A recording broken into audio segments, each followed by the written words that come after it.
ਸਾਰਿਆਂ ਨੂੰ ਪਿਆਰ ਭਰੀ ਸਤਿ ਸ਼੍ਰੀ ਅਕਾਲ ਜੀ। ਸਾਰਿਆਂ ਦਾ ਸਵਾਗਤ ਕਰਦੇ ਹਾਂ ਤੁਹਾਡਾ ਆਪਣੇ YouTube ਚੈਨਲ ਦੇ ਉੱਤੇ। ਸੋ ਪੰਜਾਬੀ ਵਿਆਕਰਣ ਦੀ ਆਪਾਂ ਨੇ ਜਿਹੜੀ ਆ ਉਹ ਗੱਲ ਸ਼ੁਰੂ ਕੀਤੀ ਹੈ ਤੇ ਪੰਜਾਬੀ ਵਿਆਕਰਣ ਦੇ ਅੰਦਰ ਆਪਾਂ ਵਾਕ ਬੋਧ ਅਧੀਨ ਆਉਂਦਾ ਜਿਹੜਾ ਆ ਵਿਸ਼ਾ ਸਧਾਰਨ ਵਾਕ ਦੇ ਹਿੱਸੇ। ਸੋ ਅੱਜ ਦੇ ਇਸ ਲੈਕਚਰ ਦੇ ਵਿੱਚ ਆਪਾਂ ਸਧਾਰਨ ਵਾਕ ਦੇ ਹਿੱਸੇ ਦੇ ਉੱਤੇ ਆਪ ਦੀ ਆਪਣੀ ਗੱਲ ਕਰਾਂਗੇ। ਸੋ ਵੇਖਦੇ ਹਾਂ ਕਿ ਵਾਕ ਦੇ ਹਿੱਸੇ ਕਿੰਨੇ ਹੁੰਦੇ ਨੇ, ਇਹ ਆਪ ਦਾ ਕਾਰਜ ਜਿਹੜਾ ਆ ਉਹ ਕਿਵੇਂ ਕਰਦੇ ਨੇ। ਸੋ ਸ਼ੁਰੂ ਕਰਦੇ ਹਾਂ। ਸਭ ਤੋਂ ਪਹਿਲਾਂ ਆਪਾਂ ਵੇਖਾਂਗੇ ਕਿ ਵਾਕ ਕੀ ਹੈ, ਵਾਕ ਕਿਵੇਂ ਆਪ ਦਾ ਕਾਰਜ ਕਰਦਾ ਹੈ। ਵਾਕ ਸ਼ਬਦਾਂ ਦਾ ਸਮੂਹ ਹੈ ਜਿਸ ਵਿੱਚ ਇੱਕ ਸੰਪੂਰਨ ਵਿਚਾਰ ਪ੍ਰਗਟ ਕੀਤਾ ਗਿਆ ਹੁੰਦਾ ਹੈ। ਵਾਕ ਸ਼ਬਦਾਂ ਦਾ ਸਮੂਹ ਹੁੰਦਾ ਆ, ਵਰਨਾਂ ਦਾ ਨਹੀਂ। ਸ਼ਬਦਾਂ ਦਾ ਸਮੂਹ ਹੈ ਤੇ ਇਸ ਵਿੱਚ ਇੱਕ ਵਾਕ ਦੇ ਵਿੱਚ ਜਿਹੜਾ ਹੈ ਉਹ ਕੀ ਕੀਤਾ ਗਿਆ ਹੁੰਦਾ ਹੈ, ਸੰਪੂਰਨ ਵਿਚਾਰ ਜਿਹੜਾ ਆ ਉਹ ਪ੍ਰਗਟ ਕੀਤਾ ਗਿਆ ਹੁੰਦਾ ਹੈ। ਠੀਕ ਹੈ ਜੀ, ਸਾਰਥਕ ਵਿਚਾਰ ਹੋਣਾ ਚਾਹੀਦਾ ਆ ਉਹ, ਮਤਲਬ ਕਿ ਜਦੋਂ ਸ਼ਬਦਾਂ ਦਾ ਜਿਹੜਾ ਹੈ ਉਹ ਸੀਕੁਐਂਸ ਹੈ ਉਹ ਇੱਕ ਸਾਰਥਕ ਰੂਪ ਹੋਣਾ ਚਾਹੀਦਾ ਹੈ, ਉਸ ਨੂੰ ਆਪਾਂ ਵਾਕ ਕਹਿ ਦਿੰਦੇ ਹਾਂ। ਠੀਕ ਹੈ ਜੀ, ਸਧਾਰਨ ਵਾਕ ਨੂੰ ਦੋ ਹਿੱਸਿਆਂ ਵਿੱਚ ਵੰਡਿਆ ਜਾ ਸਕਦਾ ਹੈ। ਸਧਾਰਨ ਵਾਕ ਜਿਹੜਾ ਆ ਉਸ ਨੂੰ ਦੋ ਹਿੱਸਿਆਂ ਵਿੱਚ ਵੰਡਿਆ ਜਾਂਦਾ ਹੈ। ਠੀਕ ਹੈ ਜੀ, ਵਿਸ਼ਾ ਜਿਸ ਨੂੰ ਸਬਜੈਕਟ ਵੀ ਕਹਿ ਦਿੰਦੇ ਹਾਂ ਆਪਾਂ, ਹੈ ਨਾ, ਆਦਮ ਬੋਲਦੇ ਹਾਂ ਆਪਾਂ ਇਸ ਨੂੰ। ਅਤੇ ਦੂਜਾ ਜਿਹੜਾ ਆ ਵਾਕ ਦਾ ਹਿੱਸਾ ਜਿਹੜਾ ਆ ਉਸ ਨੂੰ ਵਿਧੇਯ ਕਹਿੰਦੇ ਹਾਂ ਆਪਾਂ, ਜ਼ਿਆਦਾਤਰ ਵਿਧੇਯ ਹੀ ਕਹਿੰਦੇ ਹਾਂ। ਠੀਕ ਹੈ ਜੀ, ਅਤੇ ਵਰਣਨ ਅੰਤਮ ਵੀ ਕਹਿੰਦੇ ਹਾਂ, ਪਰ ਵਿਧੇਯ ਜਿਹੜਾ ਆ ਆਪਾਂ ਇਸ ਨੂੰ ਜ਼ਿਆਦਾ ਕਹਿੰਦੇ ਹਾਂ। ਵਿਸ਼ਾ ਅਤੇ ਵਿਧੇਯ। ਠੀਕ ਹੈ ਜੀ, ਅੱਜ ਆਪਾਂ ਇਹਨਾਂ ਦੋਵਾਂ ਦੇ ਬਾਰੇ ਵਿੱਚ ਆਪਣੀ ਗੱਲ ਕਰਾਂਗੇ। ਸੋ ਸ਼ੁਰੂ ਕਰਦੇ ਹਾਂ। ਪਹਿਲਾਂ ਦੇਖਾਂਗੇ ਕਿ ਵਾਕ ਵੰਡ ਕਿਵੇਂ ਕਾਰਜ ਕਰਦੀ ਹੈ ਆਪਦਾ ਆਪਣਾ, ਹੈ ਨਾ। ਵਾਕ ਵੰਡ, ਠੀਕ ਹੈ ਜੀ, ਇਸ ਦੇ ਜਿਹੜੇ ਭਾਗ ਆ ਉਹ ਕਿੱਦਾਂ ਆ। ਵਾਕ ਵੰਡ ਦੇ ਵਿੱਚ ਜਿਹੜਾ ਹੈ, ਵਾਕ ਵੰਡ ਦੇ ਵਿੱਚ ਇਹ ਜਿਹੜਾ ਆ, ਸਭ ਤੋਂ ਪਹਿਲਾਂ ਇਸ ਦਾ ਨੰਬਰ 1 ਜਿਹੜਾ ਪੁਆਇੰਟ ਆ ਇਸ ਦਾ ਉਹ ਹੈ ਵਿਸ਼ਾ, ਨੰਬਰ 2 ਹੈ ਵਿਧੇਯ। ਠੀਕ ਹੈ ਜੀ, ਵਿਸ਼ਾ ਨੂੰ ਦੋ ਭਾਗ ਵਿੱਚ, ਵਿਸ਼ਾ ਜਿਹੜਾ ਹੁੰਦਾ ਆ ਇਸ ਨੂੰ ਆਪਾਂ ਸਬਜੈਕਟ ਵੀ ਕਹਿੰਦੇ ਹਾਂ, ਜਿਸ ਨੂੰ ਕਰਤਾ ਕਹਿੰਦੇ ਆ। ਠੀਕ ਹੈ, ਇਹਦਾ ਪਹਿਲਾ ਜਿਹੜਾ ਪੁਆਇੰਟ ਆ ਵਿਸ਼ੇ ਦੇ ਅੰਦਰ ਆਪਾਂ ਲੈਣਾ ਹੈ ਕਰਤਾ, ਅਤੇ ਦੂਜਾ ਜਿਹੜਾ ਹੈ ਕਰਤਾ ਦਾ ਵਿਸਥਾਰ। ਠੀਕ ਹੈ ਜੀ, ਵਿਸ਼ਾ ਅਤੇ ਵਿਧੇਯ ਜਿਹੜੇ ਆ ਉਹ ਦੋ ਭਾਗ ਆ। ਸਭ ਤੋਂ ਪਹਿਲਾਂ ਆਪਾਂ ਆਪਣੀ ਗੱਲ ਆਰੰਭਾਂਗੇ ਵਿਸ਼ਾ ਤੋਂ। ਠੀਕ ਹੈ ਜੀ, ਵਿਸ਼ਾ, ਵਿਸ਼ੇ ਦੇ ਅੰਦਰ ਕਰਤਾ ਅਤੇ ਕਰਤਾ ਦਾ ਵਿਸਥਾਰ ਆਉਂਦਾ ਆ। ਠੀਕ ਹੈ ਜੀ, ਦੂਜਾ ਜਿਹੜਾ ਭਾਗ ਆ ਉਸ ਦੇ ਅੰਦਰ ਜਿਹੜਾ ਆਪਾਂ ਦੇਖਦੇ ਹਾਂ ਵਿਧੇਯ। ਹੁਣ ਵਿਧੇਯ ਦੇ ਵਿੱਚ ਜਿਹੜਾ ਹੈ ਇੱਕ ਤਾਂ ਕਰਮ ਆਉਂਦਾ ਹੈ ਕਿ ਕਿਸ ਉੱਪਰ ਕੰਮ ਕੀਤਾ ਗਿਆ ਹੈ, ਕਰਮ ਦਾ ਵਿਸਥਾਰ ਆਉਂਦਾ ਹੈ। ਠੀਕ ਹੈ ਜੀ, ਪੂਰਕ ਆਉਂਦਾ ਹੈ। ਠੀਕ ਹੈ, ਸੈਂਟੈਂਸ ਨੂੰ ਪੂਰਾ ਕਰਨ ਦੇ ਲਈ ਜਿਹੜੇ ਸ਼ਬਦ ਵਰਤੇ ਜਾਂਦੇ ਆ ਜਾਂ ਜਿਹੜੇ ਸ਼ਬਦ ਦੀ ਵਰਤੋਂ ਹੁੰਦੀ ਹੈ ਉਸ ਨੂੰ ਪੂਰਕ ਕਹਿੰਦੇ ਆ, ਹੈ ਨਾ, ਪੂਰਾ ਕਰਨ ਦੇ ਲਈ। ਠੀਕ ਹੈ ਜੀ, ਇੱਕ ਫਿਰ ਆ ਗਿਆ ਪੂਰਕ ਦਾ ਵਿਸਥਾਰ ਆ ਗਿਆ, ਕਿਰਿਆ ਆ ਗਿਆ ਅਤੇ ਕਿਰਿਆ ਦਾ ਵਿਸਥਾਰ ਆ ਗਿਆ। ਇਹ 6 ਨੇ। ਠੀਕ ਹੈ ਜੀ, ਆਪਾਂ ਨੇ 3 ਯਾਦ ਕਰਨੇ ਇਹਨਾਂ ਵਿੱਚੋਂ, ਕਰਮ, ਪੂਰਕ ਅਤੇ ਕਿਰਿਆ। ਠੀਕ ਹੈ ਜੀ, ਕਰਤਾ ਤੋਂ ਪਹਿਲਾਂ ਕਰਤਾ ਹੈ, ਕਰਤਾ ਤੋਂ ਬਾਅਦ ਕਰਮ ਆਉਂਦਾ ਹੈ ਨਾ, ਕਰਮ ਤੋਂ ਬਾਅਦ ਕੀ ਆਉਂਦਾ ਹੈ ਪੂਰਕ, ਪੂਰਕ ਤੋਂ ਬਾਅਦ ਆਉਂਦਾ ਹੈ ਕਿਰਿਆ। ਇਹ ਸਾਰਿਆਂ ਦਾ ਸੀਕੁਐਂਸ ਹੈ, ਇਹ ਐਜ਼ ਇਟ ਇਜ਼ ਚੱਲਦਾ ਹੈ। ਠੀਕ ਹੈ ਜੀ, ਇਹਨਾਂ ਦੇ ਵਿੱਚ ਜਿਹੜੇ ਫਿੱਟ ਕਰਦੇ ਨੇ ਕਰਤਾ ਤੋਂ ਬਾਅਦ ਕਰਤਾ ਦਾ ਵਿਸਥਾਰ। ਠੀਕ ਹੈ ਜੀ, ਵਿਧੇਯ ਦੇ ਵਿੱਚ ਕਰਮ ਆਉਂਦਾ ਹੈ, ਫਿਰ ਉਸ ਤੋਂ ਬਾਅਦ ਆ ਗਿਆ ਕਰਮ ਦਾ ਵਿਸਥਾਰ, ਪੂਰਕ ਆਉਂਦਾ ਹੈ, ਫਿਰ ਪੂਰਕ ਦਾ ਵਿਸਥਾਰ ਆ ਜਾਂਦਾ ਹੈ। ਠੀਕ ਹੈ ਜੀ, ਕਿਰਿਆ ਆਉਂਦੀ ਹੈ, ਫਿਰ ਕਿਰਿਆ ਦਾ ਵਿਸਥਾਰ ਆਉਂਦਾ ਹੈ। ਸੋ ਇਹਨਾਂ ਨੂੰ ਹੁਣ ਆਪਾਂ ਖੋਲ੍ਹ ਕੇ ਵੇਖਾਂਗੇ ਇੱਕ ਵਾਰ। ਵੱਧਦੇ ਹਾਂ। ਸਭ ਤੋਂ ਪਹਿਲਾਂ ਆਪਾਂ ਦੇਖਦੇ ਹਾਂ ਵਿਸ਼ਾ। ਵਿਸ਼ਾ ਕੀ ਹੁੰਦਾ ਹੈ। ਠੀਕ ਹੈ, ਵਾਕ ਦਾ ਉਹ ਭਾਗ ਜਿਸ ਨੂੰ ਕਰਤਾ ਅਤੇ ਕਰਮ ਦੇ ਵਿਸਥਾਰ ਬਾਰੇ ਜਾਣਕਾਰੀ ਦਿੱਤੀ ਜਾਂਦੀ ਹੈ। ਇਹ ਦੋ ਤਰ੍ਹਾਂ ਦੇ ਹੁੰਦੇ ਹਨ, ਕਰਤਾ ਅਤੇ ਕਰਤਾ ਦਾ ਵਿਸਥਾਰ। ਵਾਕ ਦਾ ਉਹ ਭਾਗ ਜਿਸ ਨੂੰ ਕਰਤਾ ਅਤੇ ਕਰਤਾ ਦੇ ਵਿਸਥਾਰ ਬਾਰੇ ਜਾਣਕਾਰੀ ਦਿੱਤੀ ਜਾਂਦੀ ਹੈ। ਠੀਕ ਹੈ ਜੀ, ਵਾਕ ਦਾ ਇਹ ਉਹ ਭਾਗ ਹੈ ਜਿਸ ਵਿੱਚ ਕਰਤਾ ਦੀ ਗੱਲ ਕੀਤੀ ਜਾਂਦੀ ਹੈ ਅਤੇ ਕਰਤਾ ਦਾ ਵਿਸਥਾਰ ਦੀ ਗੱਲ ਕੀਤੀ ਜਾਂਦੀ ਹੈ, ਉਹਦੇ ਬਾਰੇ ਜਾਣਕਾਰੀ ਦਿੱਤੀ ਜਾਂਦੀ ਹੈ। ਇਸ ਨੂੰ ਦੋ ਭਾਗਾਂ, ਸਭ ਤੋਂ ਪਹਿਲਾਂ ਆ ਗਿਆ ਕਰਤਾ। ਕਹਿੰਦਾ ਵਾਕ ਵਿੱਚ ਕੰਮ ਕਰਨ ਵਾਲੇ ਸ਼ਬਦਾਂ ਨੂੰ ਕਰਤਾ ਕਹਿੰਦੇ ਆ, ਜਿਵੇਂ ਹਾਥੀ ਫੁੱਟਬਾਲ ਖੇਡਦਾ ਹੈ। ਠੀਕ ਹੈ ਜੀ, ਹਾਥੀ ਫੁੱਟਬਾਲ ਖੇਡਦਾ ਹੈ। ਖੇਡ ਕੌਣ ਰਿਹਾ? ਹਾਥੀ। ਹਾਥੀ ਕੀ ਆ ਗਿਆ? ਕਰਤਾ। ਠੀਕ ਹੈ ਜੀ, ਹਾਥੀ ਇਹਦੇ ਵਿੱਚ ਆ ਗਿਆ ਕਰਤਾ। ਸੋ ਜਿਹੜਾ ਕੰਮ ਕਰ ਰਿਹਾ ਆ ਉਸ ਨੂੰ ਕਰਤਾ ਕਹਿੰਦੇ। ਹੁਣ ਕਰਤਾ ਦਾ ਵਿਸਥਾਰ ਜਿਹੜਾ ਆ ਉਹ ਕੀ ਆ, ਆਪਾਂ ਉਹ ਵੀ ਦੇਖਦੇ ਹਾਂ। ਕਰਤਾ ਦਾ ਵਿਸਥਾਰ, ਠੀਕ ਹੈ ਜੀ।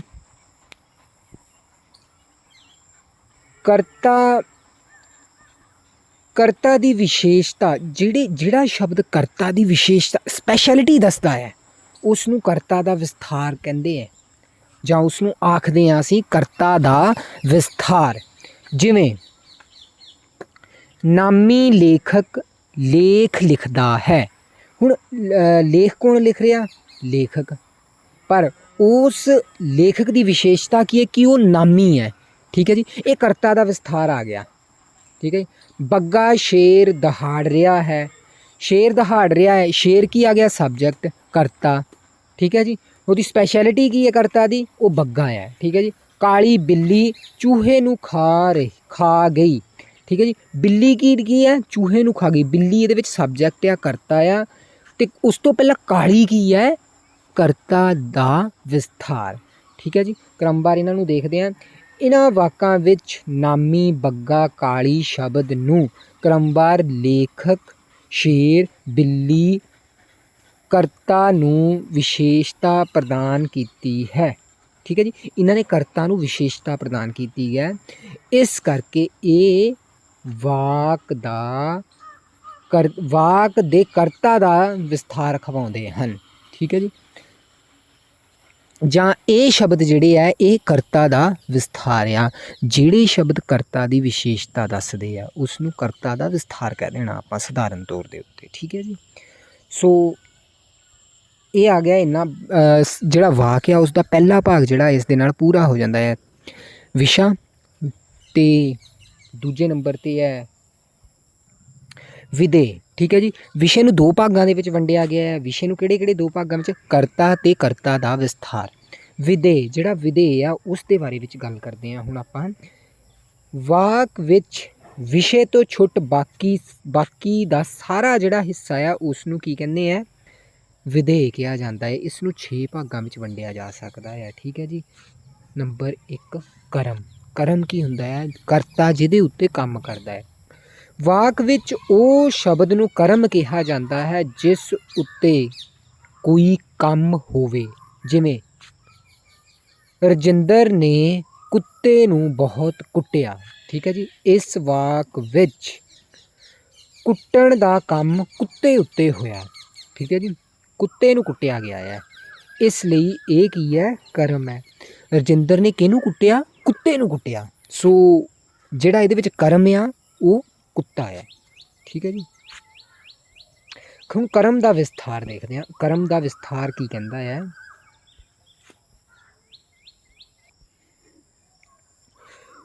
ਵਾਕ ਵਿੱਚ ਕਰਮ ਦੀ ਵਿਸ਼ੇਸ਼ਤਾ ਦੱਸਣ ਵਾਲੇ ਸ਼ਬਦ ਨੂੰ ਕਰਮ ਦਾ ਵਿਸਥਾਰ ਕਿਹਾ ਜਾਂਦਾ ਹੈ। ਮੁੱਖ ਤੌਰ ਦੇ ਉੱਤੇ ਜਿਹੜੀ ਜਿੱਦਾਂ ਆਪਾਂ ਲੈ ਲੈਂਦੇ ਹਾਂ ਕਰਤਾ, ਕਰਮ, ਹੈ ਨਾ ਜੀ, ਪੂਰਕ, ਕਿਰਿਆ, ਜਿਹੜੇ ਵੀ ਇਹਨਾਂ ਸਾਰਿਆਂ ਦੀ ਵਿਸ਼ੇਸ਼ਤਾ ਦੱਸਣਗੇ ਉਹ ਕਰਤਾ ਦਾ ਪੂਰਕ, ਕਰਮ ਦਾ ਪੂਰਕ। ਠੀਕ ਹੈ ਜੀ। ਸੋ ਇਸ ਤਰ੍ਹਾਂ ਇਹ ਜਿਹੜੇ ਆਪਣੇ ਇਹ ਕੰਮ ਕਰਦੇ, ਜਿੱਦਾਂ ਕਰਤਾ ਦਾ ਵਿਸਥਾਰ ਹੋ ਗਿਆ, ਕਰਤਾ ਦਾ ਵਿਸਥਾਰ, ਕਰਮ ਦਾ ਵਿਸਥਾਰ। ਠੀਕ ਹੈ ਜੀ, ਜਿਹੜੇ ਇਸ ਦੀ ਵਿਸ਼ੇਸ਼ਤਾ ਦੱਸਣ। ਹੁਣ ਆਪਾਂ ਕਰਮ ਦੀ ਵਿਸ਼ੇਸ਼ਤਾ ਦੱਸਣੇ, ਜਿਹੜਾ ਕਰਮ ਦੀ ਜਿਹੜੀ ਆ ਵਿਸ਼ੇਸ਼ਤਾ ਦੱਸਦਾ ਉਹਨੂੰ ਕਰਮ ਦਾ ਵਿਸਥਾਰ ਕਹਿ ਦਿੰਦੇ ਹਾਂ। ਵਾਕ ਦੇਖਦੇ ਹਾਂ। ਰਜਿੰਦਰ ਨੇ ਹਲਕੇ ਕੁੱਤੇ ਨੂੰ ਬਹੁਤ ਕੁੱਟਿਆ।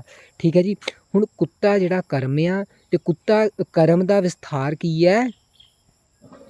ਹਲਕਿਆ। ਕਿ ਉਹ ਕੁੱਤਾ ਕੀ ਹੈ? ਹਲਕਿਆ, ਉਹਦੀ ਵਿਸ਼ੇਸ਼ਤਾ ਆ ਇਹ। ਠੀਕ ਹੈ ਜੀ। ਕਰਮ ਦੀ ਵਿਸ਼ੇਸ਼ਤਾ ਹੈ ਕਿ ਉਹ ਹਲਕਿਆ ਕੁੱਤਾ ਸੀਗਾ।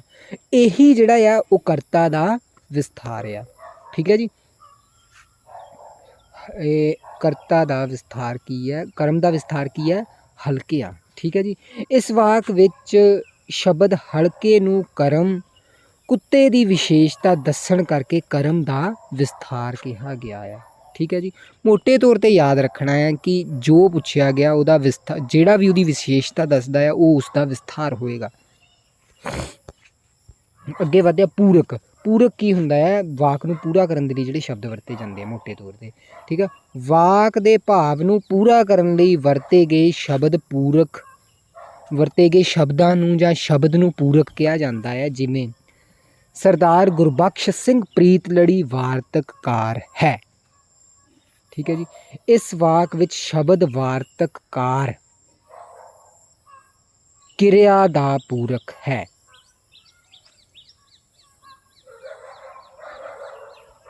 ਅੱਗੇ ਵਧਦੇ ਹਾਂ, ਪੂਰਕ ਦਾ ਵਿਸਥਾਰ ਕਿਵੇਂ ਹੁੰਦਾ ਹੈ, ਠੀਕ ਹੈ ਜੀ। ਕਿਰਿਆ ਨੂੰ ਪੂਰਾ ਕਰਨ ਦੇ ਲਈ ਵਰਤਿਆ ਗਿਆ, ਇਸ ਕਰਕੇ ਵਾਕ ਦੀ ਸੈਂਸ ਨੂੰ ਜਿਹੜਾ ਕੰਪਲੀਟ ਕਰਨ ਦੇ ਲਈ ਜਿਹੜੇ ਸ਼ਬਦ ਵਰਤੇ ਜਾਂਦੇ ਹੈ ਉਹ ਪੂਰਕ ਅਖਵਾਉਂਦੇ ਆ। ਹੁਣ ਪੂਰਕ ਦਾ ਵਿਸਥਾਰ ਕੀ ਹੁੰਦਾ ਹੈ? ਪੂਰਕ ਦੀ ਵਿਸ਼ੇਸ਼ਤਾ ਦੱਸਣ ਵਾਲੇ ਸ਼ਬਦ ਨੂੰ ਪੂਰਕ ਦਾ ਵਿਸਥਾਰ ਕਿਹਾ ਜਾਂਦਾ ਹੈ। ਜਿਵੇਂ ਸਰਦਾਰ ਗੁਰਬਖਸ਼ ਸਿੰਘ ਪ੍ਰੀਤਲੜੀ ਇੱਕ ਵਧੀਆ ਵਾਰਤਕਕਾਰ ਹੈ। ਇਸ ਵਾਕ ਵਿੱਚ ਇੱਕ ਵਧੀਆ ਪੂਰਕ ਦੀ ਵਿਸ਼ੇਸ਼ਤਾ ਦੱਸਣ ਕਰਕੇ ਪੂਰਕ ਦਾ ਵਿਸਥਾਰ ਹੈ, ਠੀਕ ਹੈ ਜੀ। ਪੂਰਕ ਦੀ ਵਿਸ਼ੇਸ਼ਤਾ ਦੱਸੀ ਉਹਨੇ, ਤੇ ਜਿੰਨੇ ਵਿਸ਼ੇਸ਼ਤਾ ਦੱਸੀ ਉਹ ਕੀ ਬਣ ਗਿਆ? ਜਿੰਨੇ ਵਿਸ਼ੇਸ਼ਤਾ ਦੱਸੀ ਉਹ ਕੀ ਬਣ ਗਿਆ? ਪੂਰਕ ਦਾ ਵਿਸਥਾਰ, ਠੀਕ ਹੈ ਜੀ। ਹੁਣ ਪੂਰਕ ਕੀ ਹੈ? ਵਾਰਤਕਕਾਰ। ਵਾਰਤਕਕਾਰ ਕੀ ਹੈ? ਵਾਰਤਕਕਾਰ ਦੀ ਵਿਸ਼ੇਸ਼ਤਾ ਕੀ ਹੈ? ਇੱਕ ਵਧੀਆ ਵਾਰਤਕਕਾਰ ਨਹੀਂ ਹੈ ਇਕੱਲਾ, ਉਹ ਇੱਕ ਵਧੀਆ ਵਾਰਤਕਕਾਰ ਆ, ਉਹਦੀ ਵਿਸ਼ੇਸ਼ਤਾ ਹੈ, ਇਸ ਕਰਕੇ ਪੂਰਕ ਦਾ ਵਿਸਥਾਰ ਆ। ਅੱਗੇ ਵੀ ਬਿਲਕੁਲ ਇਸੇ ਤਰ੍ਹਾਂ ਕਿਰਿਆ, ਜਿਹੜੇ ਕਿਰਿਆ ਆ ਜਿਹੜਾ ਕੰਮ ਦੇ ਹੋਣ ਬਾਰੇ ਦੱਸਦਾ ਆ, ਹੈ ਨਾ, ਕਿੱਦਾਂ ਹੋ ਰਿਹਾ ਹੈ, ਉਹਨੂੰ ਕਿਰਿਆ ਕਹਿ ਦੇਣਾ ਹੈ। ਅਤੇ ਜਿਹਨੇ ਕਿਰਿਆ ਦੀ ਵਿਸ਼ੇਸ਼ਤਾ ਦੱਸਣੀ ਆ ਉਹਨੂੰ ਕਿਰਿਆ ਦਾ ਵਿਸਥਾਰ ਕਹਿ ਦੇਣਾ ਆ ਆਪਾਂ, ਠੀਕ ਹੈ। ਵਾਕ ਵਿੱਚ ਕੰਮ ਨੂੰ ਕਾਲ ਸਹਿਤ ਪ੍ਰਗਟ ਕਰਨ ਵਾਲੇ ਸ਼ਬਦ ਨੂੰ ਕਿਰਿਆ ਕਿਹਾ ਜਾਂਦਾ ਹੈ। ਜਿਵੇਂ ਜਸਵੰਤ ਖੇਡ ਰਿਹਾ ਹੈ, ਇਸ ਵਾਕ ਵਿੱਚ ਖੇਡ ਰਿਹਾ ਹੈ ਕਿਰਿਆ ਹੈ, ਜੋ ਦੱਸਦੀ ਹੈ ਕਿ ਖੇਡਣ ਦਾ ਕੰਮ ਵਰਤਮਾਨ ਕਾਲ ਵਿੱਚ ਹੋ ਰਿਹਾ ਹੈ, ਠੀਕ ਹੈ ਜੀ। ਕਿਰਿਆ ਕੀ ਹੈ ਇਹਦੇ ਵਿੱਚ? ਖੇਡ ਰਿਹਾ ਹੈ, ਠੀਕ ਹੈ ਜੀ। ਸੋ ਕਾਲ ਸਹਿਤ ਜਦੋਂ ਦੱਸਦੇ ਆ ਕੰਮ ਦੇ ਹੋਣ ਦਾ, ਉਹਨੂੰ ਕਿਰਿਆ ਕਹਿੰਦੇ ਆ। ਕਿਰਿਆ ਦਾ ਵਿਸਥਾਰ ਕੀ ਆ ਜਾਣਾ ਇਹਦੇ ਵਿੱਚ? ਕਿਰਿਆ ਦਾ ਵਿਸਥਾਰ ਦੇਖਣਾ, ਵਾਕ ਵਿੱਚ ਕਿਰਿਆ ਸੰਬੰਧੀ ਵਿਸ਼ੇਸ਼ਤਾ ਦੱਸਣ ਵਾਲੇ ਸ਼ਬਦ ਨੂੰ ਕਿਰਿਆ ਦਾ ਵਿਸਥਾਰ ਕਿਹਾ ਜਾਂਦਾ ਹੈ। ਜਿਵੇਂ ਜਸਵੰਤ ਚੰਗਾ ਖੇਡ ਰਿਹਾ ਹੈ। ਹੁਣ ਖੇਡ ਰਿਹਾ ਹੈ ਕਿਰਿਆ ਹੈ, ਪਰ ਸਿਰਫ ਖੇਡ ਨਹੀਂ ਰਿਹਾ, ਉਹ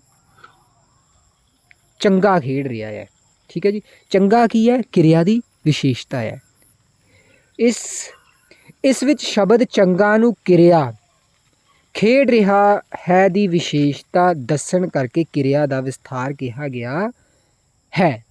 ਸੋ ਇੱਕ ਵਾਰ ਦੁਬਾਰਾ ਆਪਾਂ ਇਸ ਸਾਰੇ ਨੂੰ ਦੇਖ ਲੈਂਦੇ ਹਾਂ। ਸਧਾਰਨ ਵਾਕ ਦੇ ਹਿੱਸੇ। ਵਾਕ ਦੇ ਹਿੱਸੇ ਸਧਾਰਨ ਤੌਰ 'ਤੇ ਪੁੱਛਿਆ ਜਾਂਦਾ। ਵਾਕ ਦੇ ਹਿੱਸੇ ਦੋ ਹੁੰਦੇ ਆ ਜੀ।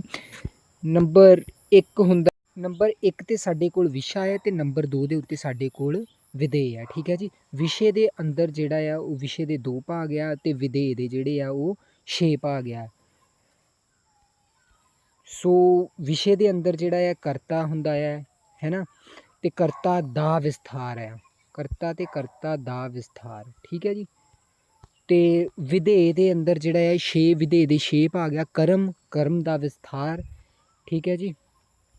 ਪੂਰਕ ਦਾ ਵਿਸਥਾਰ, ਕਿਰਿਆ ਦਾ ਵਿਸਥਾਰ।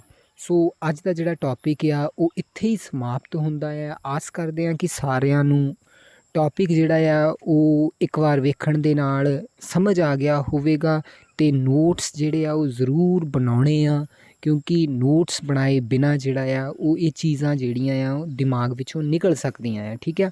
ਸੋ ਨਵੇਂ ਲੈਕਚਰ ਦੇ ਨਾਲ ਮਿਲਾਂਗੇ ਕਿਸੇ ਨਵੀਂ ਵੀਡੀਓ ਦੇ ਵਿੱਚ। ਉਦੋਂ ਤੱਕ ਦੇ ਲਈ ਤਿਆਰੀ ਕਰਦੇ ਰਹੋ, ਪੜ੍ਹਦੇ ਰਹੋ। ਧੰਨਵਾਦ।